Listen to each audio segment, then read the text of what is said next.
তোমরা কি করছো এখন বলো। আমি আবার অনেকক্ষণ পর ফিরে এলাম তোমাদের কাছে। আজকে রাত্রিবেলা এখন তোমার বাজে হচ্ছে প্রায় 12টার কাছাকাছি বাজে। এই ঘড়িটা 5 মিনিট ফাস্ট আছে, তো তোমার তাই জন্য বললাম 12টার কাছাকাছি বাজে। তা যাই হোক, আমার খাওয়া দাওয়া সব হয়ে গেছে।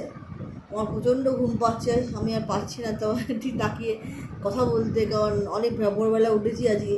মেয়ে স্কুল সব নিয়ে গেছি। কালকে ভাবছি স্কুল যাবে না, মেয়ে বলছে একদম মহালয়ার পরের দিনই যাবে।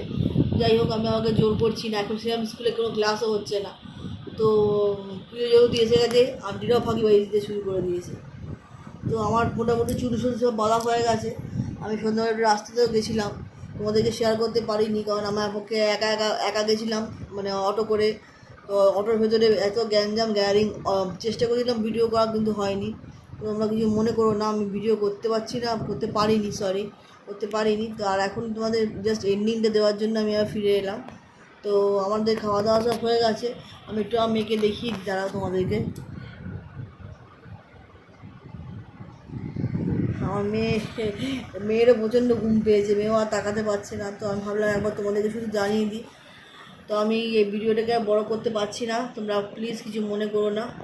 আমি আবার কালকে তোমার সাথে দেখা করছি। Tata, bye bye, good night, sweet dreams.